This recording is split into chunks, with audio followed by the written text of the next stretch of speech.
What is up, YouTube? Welcome to another episode of Palace Customers Garage. Today's episode, we are finally hoping, crossing my fingers, that we're gonna get Cherry back on the road in this video because, long story short, I broke it in January.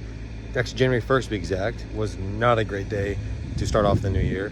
But I was driving and my steering shaft snapped basically right at the gearbox. And it's been sitting there in the garage for about 5 months now, 5-6 months, just collecting dust because we've been so busy with Blue and just fixing stuff in the Mustang and stuff around the shop. So it's finally time I can start on Cherry and get a plan for it, because once I get a plan for it, I can start in this.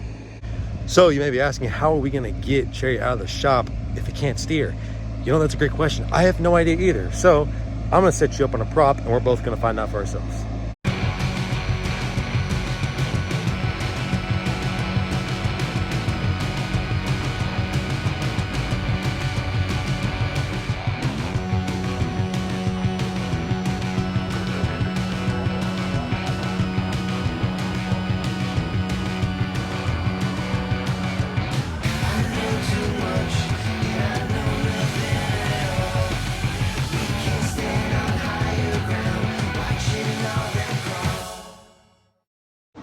We got Cherry on the lift, as you saw. That was a little, what's the word, strategic on how to get this thing on the lift without any steering. We did it, so can't say too much. I'm glad we did it. Now it's time to dive in. I don't really recall where I left off, so I'm gonna have to rewatch my video. I'll link that video in the comments below so you can see the kind of first part of this, of me kind of taking everything off. I got this spider webs right there, but there's part of the rag joint. There's some bolts. There's the other steering column I bought at a swap meet that I may have to use some parts for. I'm not too sure yet. I think that came out of a later, I think that came out of a bump side, like a 67, 68. But steering wheel is loose completely. It is loose from the gearbox down there. So I believe only two bolts holding it in are these two. So let's find out.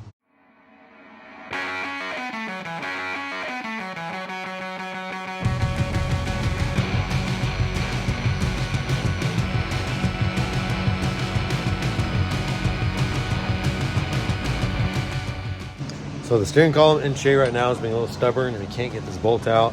So before we go any further, we're gonna disassemble this steering column and kind of figure out what components are in it and what could possibly be the cause that kind of, I don't want to say messed up splines, but it's just whenever you rotate it, I'll throw up a video real quick.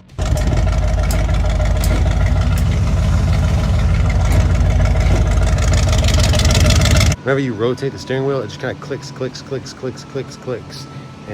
we're trying to figure out what caused that.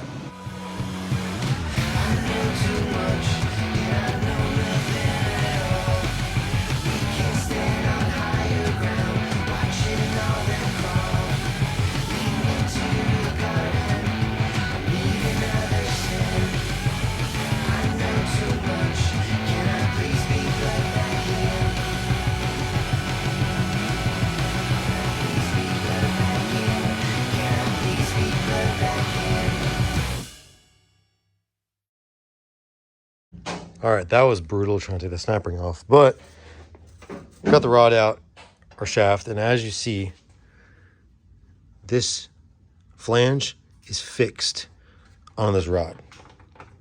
Now, watch what happens on Cherry. Now watch this. I'm holding the flange, and that whole thing is turning. You can feel it vibrating, clicking inside. So I guess there's some splines on there that has just been, you know, seen better days. It's been through it. I do have a pretty gnarly vibration at 60 miles an hour, 55, 60, then it goes away at higher speeds. Could be imbalanced front wheels, since I haven't had those balanced since 2017. So that's a very good cause or good possible reason. We never aligned it once we did the dent side I-beam swap with disc brakes. So that could also be a very possible reason, but I don't see any excessive tire wear, so that's why I'm not too sure if it's, you know, with the tie rods or something like that. But either way, there's another vibration. I'm going to address that once I get the steering column fixed. Now that I say that, I'm going to go on the YouTubes and figure out how people have removed the steering column with the rod out, because there's only two ways, up or down, and down requires a whole lot more work than it does through the interior or through the cab. So a little frustrating, but let's see if we can make something happen. All right, I watched the video. Mowing the lawn again? Why is it always when I'm filming? Anyway, I watched the video on how to remove a steering column from an F-Series truck, specifically a slick side, and there's a collar, a plate that you gotta move on the firewall, which I just did, and I lost 2 bolts, but that's another issue. Then you have to remove a plate right back there, but I gotta cut through the carpet and cut through the rubber crap to get to that. So once I get that off and I disconnect the wiring harness, which I'm gonna let my dad do because I'm awesome like that and I don't want to do that crap. And after cut this bolt, since it's stripped and will not come out, then I can finally remove the column and disassemble it. We are back in business. Oh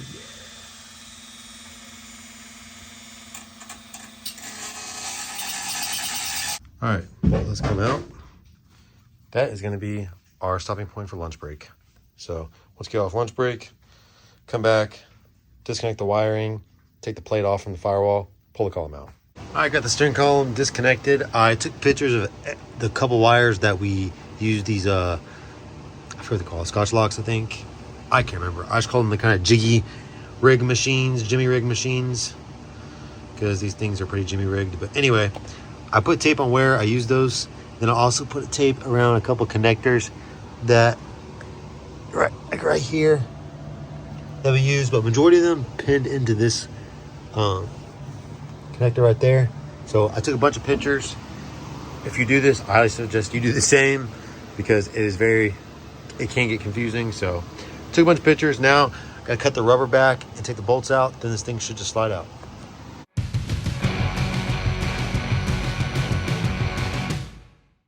Honestly, that wasn't too bad. I had 1 bolt missing, so there's only 3 bolts, which I'll have to correct. I'll have to put an extra bolt in once I put it back together.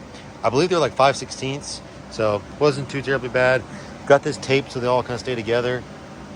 Now to disassemble, now to clean that crap off, move it over there, then put this steering column on, disassemble it, and see if this shaft is good, or if it's long enough and the correct length, and I can use it. Kind of get a better look now. Just rotating on the shaft. So plan A, swap shafts, but I gotta see that's the correct length first. Plan B, lay a fat bead of weld right there. Like I said, that's plan B. If the fan's loud, I'm sorry. It's Texas heat, so I'll try to talk louder, but just use this cooler to get this thing off. Focus, please. Boom. And it should just slide out that end.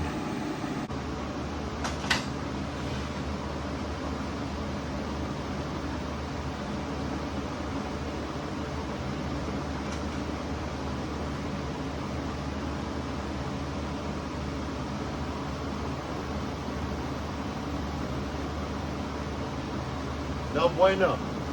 No bueno.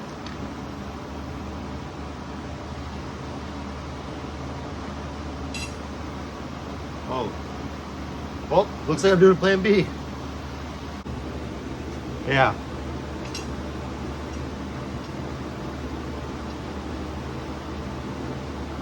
I'm bending this one out of that steering column I bought.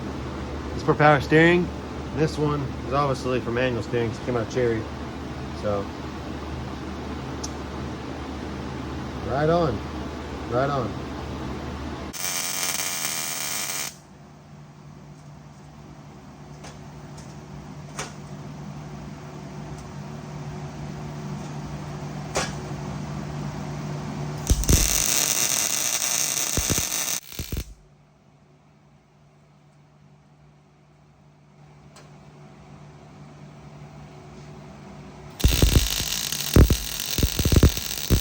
I know my welds aren't perfect. I'm not a professional welder, but it did the trick. Now, rust prevention. And yes, please comment on my homemade paint stand. I think it's honestly perfect. And my parents can't get mad at me getting paint all over on the porch, kind of like right there. That was for a drum over there. So What do we do? Tape some hand towels. Heck yeah. Oh, missed. Restored. This thing is restored. Super pumped on it. Turned out pretty good. Welds aren't super pretty, but they're very sturdy, which is what I want. Now the rust prevention. Restored. Now, just got to order the new firewall boot. The bushings of bearings, I'll show you. Here's a bushing that went right inside. And there's some bearings on that end that you can kind of see right there on that steering shaft. They go right in there. Going to order some new ones of those just because I could tell they were kind of worn out because the steering shaft kind of, with the steering column inside the truck, you can kind of wiggle it back and forth, and had a lot of play in it. Not even at the box, just kind of inside the truck. So that was probably the reason. So while I'm here, might as well replace it. I've already replaced the actual turn signal kind of harness or steering column harness once. So this is new. That's why all the colors are nice and bright, not dirty. But other than that, should be able to just throw it back in. Not much to it, but I'm going to have to get some more adhesive and kind of spray it on the firewall and inside the cab. That way I can fold the carpet back on. But got a lot of progress done in this video. I'm super pumped to get this thing back on the road, because once this thing goes back on the road, that means I can pull that in. And today is June 11th, which marks it a year ago. I found out the news about that car and me getting it. So it's time to actually start on the thing. And I'm super jealous because Hot Rod Power Tour is going on right now, and I wanted to make it this year, but with just school and work, I'm not going to be able to. But next year I'll be out of school and I'll just be working full time. So hopefully I can take some PTO and go Hot Rod Power Tour. And hopefully I'll be in the actual Fairlane. So with that being said, I hope you all enjoyed this video. Got a lot of done, like I said, on Cherry. I'm super pumped about it. I'm just glad to actually resolve the issue, found it and resolved it. So that just makes me sleep a lot better at night. Once the parts come in, we will start videoing, make the new video of putting the column back in, and should be able to hit the road again. Thank you all so much for watching today's video. Make sure to leave a like, comment, subscribe, and I hope to see you in the next one. Peace out.